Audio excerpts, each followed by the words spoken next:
As Mark said, I'm Kate, Campaign Manager from Naturewatch Foundation. So I am just going to share my screen to start the presentation. Hopefully everybody can see that. Can someone just give me a thumbs up that you can see the screen that I'm sharing? Brilliant. Okay, so as I said, I'm Kate, Campaign Manager from Naturewatch Foundation, and Mark did a great introduction as to what my kind of background is, and it's certainly not responding to animals caught up in a war situation. But as we're probably all joined together in terms of a common denominator, we all had to respond and do what we can do. You may all have heard Sarah, our Chief Executive, earlier explain that Naturewatch Foundation certainly didn't start its work in Ukraine in 2022. So we've been working on various projects since 1994, including spay and neuter projects, various sort of lobbying for the increased animal welfare legislation, and obviously Mark and Natalie with their police training and the promoting of kindness to animals within the community with various projects, so with children's colouring competitions, etc. But for us, the main question was, how do we, as a UK animal welfare organisation, respond to a war in Ukraine? You know, we're based in the UK. Yes, we've worked in various countries all over the world, but how do we respond, being so far away and you know, with various difficulties, language barriers, distance, etc. So we got our heads together and spoke to various people, those in Ukraine that we'd worked with before, and came up with a plan as to how we would initially respond from February the 24th. So for us, as we all know, the situation is ever changing on an hourly basis, and it still is today. So we thought about what did we want to achieve initially. So without knowing the situation on the ground, because we weren't physically there at the time, we kind of had to plan for what we thought we knew without knowing actually what was going on. So for us, the key points were assessing the need at the time. So get there, assess the need, what is it that people and the animals need from us, and what can we do about it? So what we wanted to do was, in terms of logistics, is drive over from the UK with a veterinary team and a fully equipped veterinary van to provide initial sort of emergency treatment and aid in, etc., at the border areas. So where we targeted first was Medyka and Kołczowa in Poland. And that was based on us talking to people on the ground as to where the key points for refugees and animals coming over were with Poland. So, as I said, assess the need. We wanted to, of course, help the people and animals of Ukraine in the situation that they were going through. And by doing so, we were then linking with our contacts that we built over the years in Ukraine to assist with the networking inside as well. As a secondary consequence of that, we wanted to then build our partnerships within Poland. It's a country that we hadn't done a great deal of work in previously, but was clearly going to be a key area for us to be based from for our response to people coming over the border from Ukraine. One of the key points for us is that we didn't want to be this foreign entity that was going to come over and tell Ukrainians what they needed to do with their animals. So what's been vital for us from day one, and it still remains today, is that we wanted to empower Ukrainians to continue to care for their animals wherever they possibly could, whether that was inside Ukraine or coming over to whichever country that they were then fleeing to. So we had what we wanted to achieve. We initially went over, as I said, to the Medyka border and Kołczowa in Poland, and we, you know, if I'm being perfectly honest, and I'm sure other people would say the same, we weren't prepared for what we saw. It's something that we had no experience of, but actually what we learned on the ground each time we've been is something that then develops the next stage of how we respond to things. So these are some of the photos of partnerships that we built on the ground, and that's purely through sharing information, sharing contacts, speaking to people who are there, and finding out what they know to be able to share our knowledge and share what needs is required and was required at the time. So these are just some of the partners that we've worked with. There's many, many others. So these are just some examples. And within these photos, you've got people from the UK, you've got Italy, you've got Poland, you've got America, you've got Germany, you've got Sweden.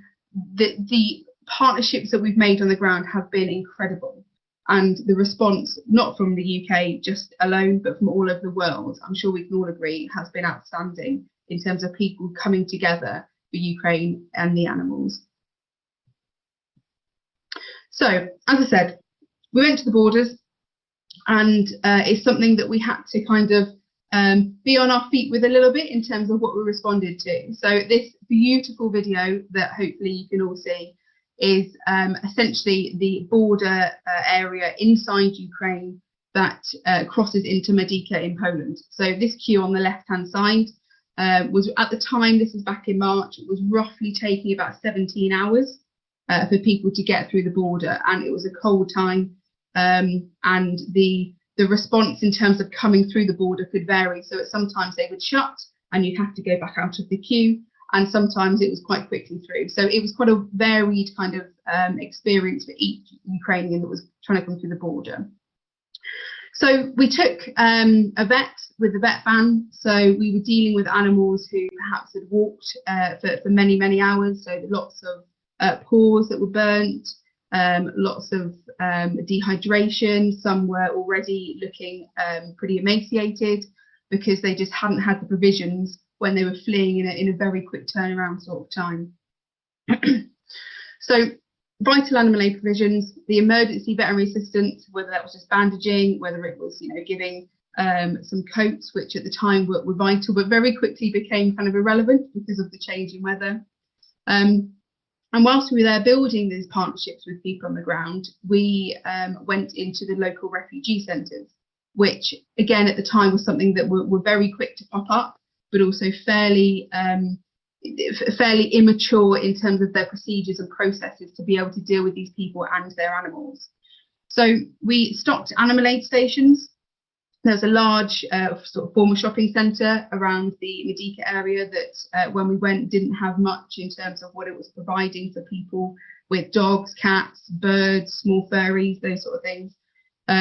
So we stocked an animal aid station with small bags of feed for people to be able to take away, and also areas for animals to start to decompress.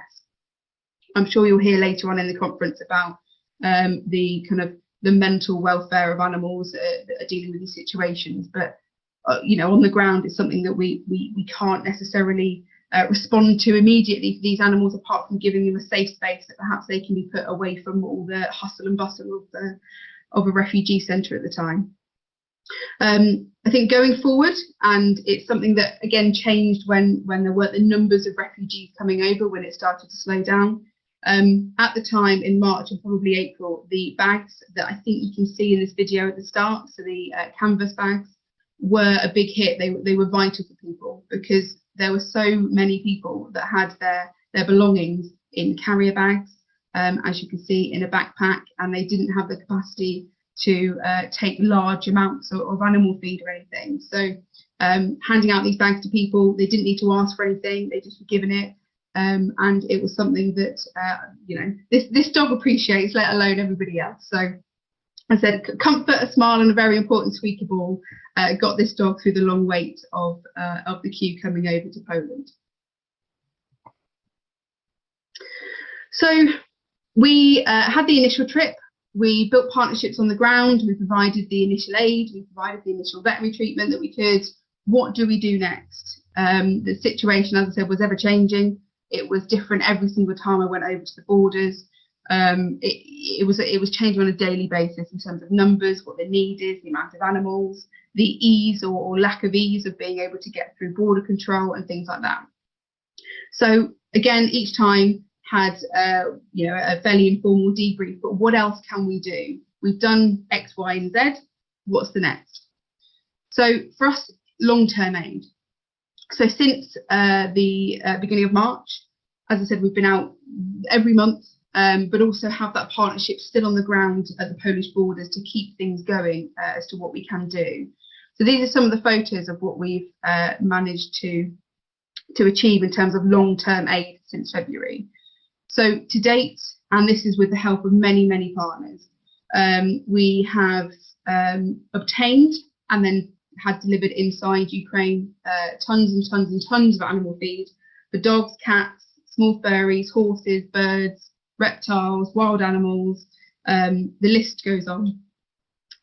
There's various vaccines that, again, as time went on, we learned that the need was for vaccinations to legalise animals, to try and prevent further disease and disease control, and also to, with the legalisation side of things, to ease their movement, whether that's inside Ukraine or across the EU. As the time went on, from the winter into spring, summer, and obviously now we're heading into winter, but the necessity for flea, worm, tick treatment was something that became more apparent as the weather kind of increased. So lots of work trying to obtain that, and the difficulties have been, obviously the UK is now no longer in the EU, so trying to get things out without sort of excessive customs charges and things like that from the UK have been a challenge. So we've had to respond and be a little bit kind of creative in terms of where we obtain that, whether it's Poland or through partners within Ukraine. So again, thousands of boxes of the medication that we've managed to get inside Ukraine that will have helped all those animals that are within shelters and also still with their owners inside Ukraine. For us, there's so many things that we would want to get out there, and as you see, the boxes and boxes from the photos have come from donors across the world, so the UK, all across Europe, and from various warehouses that we've managed to partner with within Poland. So the amount of stuff that we've managed to get in is something that I, for one, are certainly proud of, and hopefully it's aided these animals in terms of being able to survive, and also the people to ease their pressure of having to provide for their animals. There's a tiny little picture there, we can see little tugs, and you'll learn about a bit more of that in a second, but essentially they're live worms. So we had a very interesting request from a wildlife centre in Kyiv that had some orphan chicks. So I spent an entire day scouring Poland trying to get these worms that they were desperate for. So that's certainly an interesting day from my perspective. So this video will stay with me forever and ever, and hopefully it will some of you too. So what we didn't know we'd be doing when we would be responding to a war is various things, including a request to get swimming pools over to some pelicans in captivity in Kharkiv. So these beautiful birds did have massive concrete pools that they would spend their time swimming around. However, when Kharkiv continued to be shelled, their pools were completely destroyed. So for about 3 months, these guys didn't have any sort of large containers to swim in or anything. So some wonderful volunteers in Northern Europe donated these swimming pools. And late night, I had a message saying, can you help us? Can we get these swimming pools to Kharkiv for these pelicans? And of course, why not? Let's get these pelicans what they need. So within a couple of weeks, they'd come from where they were in Northern Europe to the warehouse in Poland that we partner with, and some very kind volunteers managed to drive them over to Kharkiv and get these pelicans the swimming pools that they so desperately wanted and needed. So again, certainly a massive highlight for me in terms of what we've managed to achieve. I've already mentioned the live worms for the chicks in Kyiv, which again was a bizarre scenario for me being over there. And something that we are continuing to work with is the dog shelter in Chernivtsi. So we have a wonderful lady in England who still to this day obtains so much donated aid from vet clinics, from the public and things like that we managed to get over to Poland. And she said to me, do you know anybody that is desperate for pretty much a decent sort of veterinary clinic set up? So tables, x-ray machines, scales, etc. And Mark, Natalie and I put our heads together and said, yeah, do you know what we do? We know exactly where this needs to go. So a couple of weeks later, all this stuff that was donated was driven down to Chernivtsi by a couple of Brits who now live in Spain, a couple of nice chaps who just wanted a bit of an outing. and drove them down to Chernivtsi. So that equipment is now in use at the animal shelter for their spay and neutering that they do. So yeah, the journey that equipment went on was just amazing, and it's certainly helping now. So I now go on to a project that is certainly an interesting one. So what we didn't know we'd be doing is anything at all to do with drain pipes. So I've seen, when I was out there, we were thinking actually there's the refugees that had come over, time is now ticking on, those numbers are getting less as some people are returning to Ukraine, whether that's because, you know, that life is difficult where they ended up, or various reasons people were returning. So we knew there was still a need inside Ukraine, whether it's for the street animals or shelter animals, etc. What were we doing next? You know, we're not going to stop, there's still a need, what were we doing next? I've seen similar examples of this in various places around the world and inside Ukraine, where the risk for volunteers to feed street animals was heightened. So what was a setup that they could lower that risk for volunteers, but also maintain the street animals that were within that area? So I went to a Polish plumbing merchant and purchased a load of drain pipes and played about with angles on the bottom and lids and all sorts to try and get a system which could work for street animals and also be fairly weatherproof and something that is easy to set up for volunteers. And this is a setup. This is just, this picture here is just east of Kharkiv, and you can see on the left a rough map of some of the others that we've managed to have installed with volunteers to sustain street animals. So very simply, it's a drain pipe, dam pipe with a sort of semi-U bend on the bottom that is cable tied to a fence or lamppost, something tall, whatever they can attach it to, and filled with dried feed. This one doesn't have one on at the time, but they now have screw lids that attach to the top.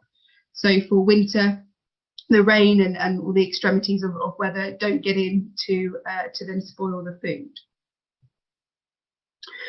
The benefits of feeding stations like this are not only the sustainable long-term slow feeding of animals, so you don't have that initial rush of emptying a 10, 15 kilo bag of dog food onto the street and then it being a free-for-all feeding session, which can, you know, last 5 minutes if the food lasts that long, or can end up with fighting amongst animals.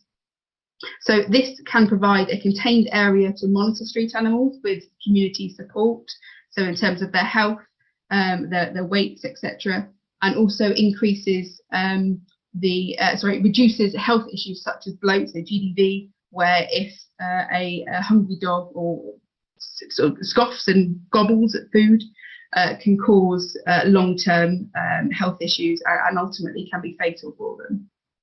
Again, going back to what we wanted to do for Ukraine and for Ukrainian animals, was we wanted to empower communities to care for their street animals. So all of our feeding stations that have been installed with the support of the local community.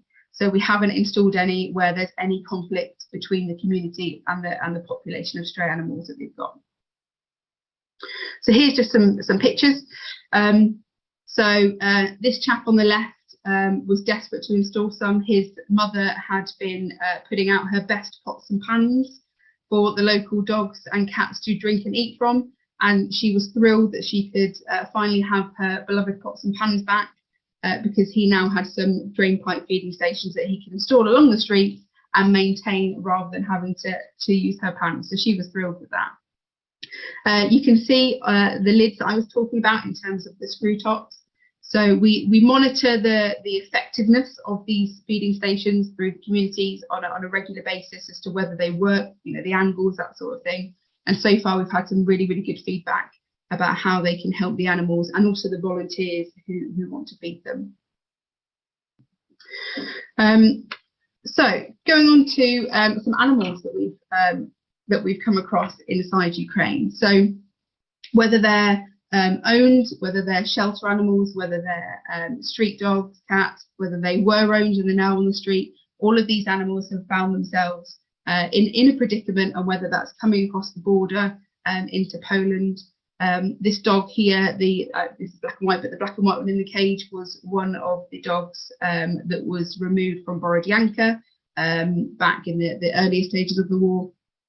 So these are just some of the guys that we've met, and it's safe to say we've certainly seen a variety of animals with, hopefully you can see it in the bottom right, but a tiny little terrapin, a 50p piece that someone who clearly has so much love and compassion for their animals felt that it was their duty to bring over the border as well into Poland. And the beautiful story about this one is that this lady brought her daughter over, who was 15, and in all the chaos on the train, her daughter actually had a broken ankle. And when she arrived into Przemyśl, so near the Medyka border in Poland, she was desperate to have her daughter looked at the local hospital. Of course, you know, it was a priority. But she was in tears at the idea of someone taking her 50p size terrapin away. So we stayed in the area for a couple of hours to take care of the terrapin, and she had a cat with her as well, so her daughter could get the care that she needed. So just to ease the pressure on her that she clearly felt so strongly as to having to make a choice between her daughter and her animals, which she no longer had to make that choice. So what's next for Naturewatch Foundation? Quite simply, war or no war, Naturewatch Foundation remains committed to supporting the people and animals of Ukraine.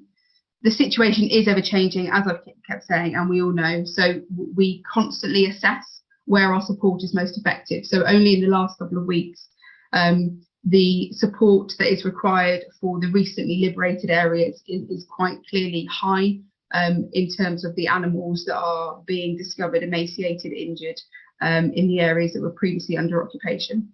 So we continue to partner with people who are physically there on the ground in terms of other agencies to see what is needed, how much feed, how we can get it there, what else do they need, as well as their efforts to remove some animals that need to be removed from those areas. We continue to fund and support spay and neuter projects with the wonderful Natalie, who heads up those projects in Ukraine, and the vitality, so that the necessity of having these animals fed and cared for, as well as upping the spay and neutering of them, is clearly quite vital for the streets of Ukraine and the animals, because it's something that we are fully aware have to come hand in hand. So we continue also to fund and coordinate the winter-proof drain pipe feeding stations wherever they're needed and wherever they're wanted by the communities. We are very cautious that not every community inside Ukraine is supportive of stray animals. Only recently I've been made aware of poisonings, etc. So we're very conscious that they are with the support of the local communities wherever possible. So from my perspective, the aid will be coordinated from Poland, as it have been for the last few months. So going into winter, there are conversations that we will have with our contacts inside Ukraine as to what they feel their need is. And finally, from me, the whole team at Naturewatch Foundation, this thank you isn't just a thank you for you who have all attended here and the wonderful speakers that we've got on the conference, for every volunteer, supporter, donor, kind soul from so many countries around the world who have come together, the animals of Ukraine and the people of Ukraine. Whether that's a financial donation, aid donation, just some time, some emotional support for when we're all getting a bit too heated and too upset on the boards and things like that, social media support, or just some positive wishes. Thank you so much, because that keeps us all going to achieve what we have achieved and what we will be achieving in the future. So thank you. And a final picture from me. So again, this is a dog who survived Borodyanka and clearly just wanted a bit of human contact for a little bit to get through what they were dealing with. So that's it from me. So if anybody has any questions about anything I've discussed, then please do let me know.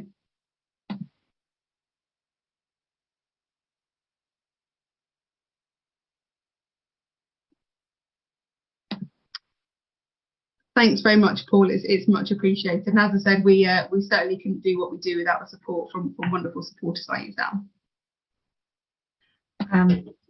Sorry, Kate, please don't leave.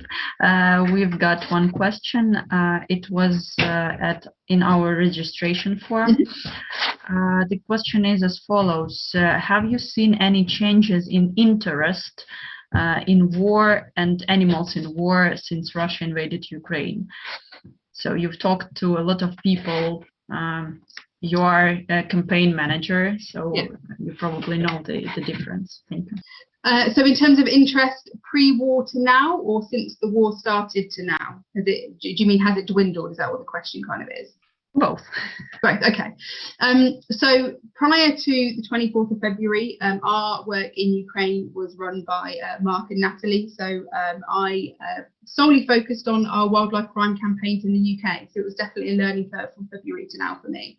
In terms of interest from the start of the war to now, 100% that has dwindled, both in terms of the organisations that wanted to help initially and now, for various reasons have moved on to other things. In terms of the press in the UK, you have your main stations that if there's anything that's what they would consider an interesting update on the war in Ukraine that they will talk about, and also donations and the public. However, what we try to do is then increase the social media element of it. So if we have stories on the ground in Ukraine, if there's specific things that we want donations for, then we'll run that. So, for example, at the moment, the drainpipe feeding stations are something that's fairly unique, not kind of singularly, no one's ever heard of it, but they have kind of, it's unique to us. So we're running a campaign for donations, which will go towards our work in Ukraine. And of course, as a foundation charity, we also have the capability to fund other projects where we can and with various checks, etc. So yes, interest has dwindled, and I understand why with other things going on in the world. But we're certainly going to maintain our talk about it and the necessity for others to get involved. Super, thank you very much. There is another question about drain pipes from Jill Williams. The drain pipes are the brilliant idea. What about water? Yes. And thank you to all people who work on the ground. Yes. So water was interesting. We did try a few things. Sadly, we were fighting gravity with the drain pipes. For water, because if you put water in them, eventually the weight of the water with the gravity just flushes it out the bottom. So you end up with sort of a very small amount of water that can sit in a U-bend, but you couldn't fill it up.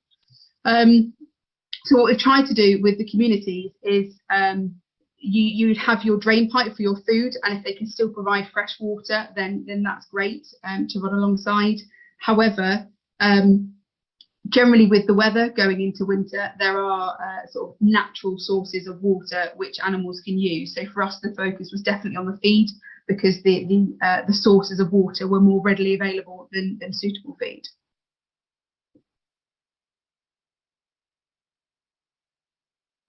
Okay, I guess that this is it. Thank you very much, Kate. It was very interesting and. Oh, has Elena got her hand up? Is that a question for me? Oh, yeah, it is. Just a quick question regarding, for example, your pelican video. I have been keeping track of fake fundraisers. Yeah. And when things like that are copied and used for fake fundraisers, do you have anything in place where we can report that? Because it's very easy to track using Google Lens or reverse image search, just to let you know, and then you can sort of get a community together to bring that fundraiser down. Yeah, and it's certainly something that has been quite difficult, but for me as somebody that wants to see the best in humanity, it's certainly brought out people who take advantage and have stolen money from people donating and all sorts of things.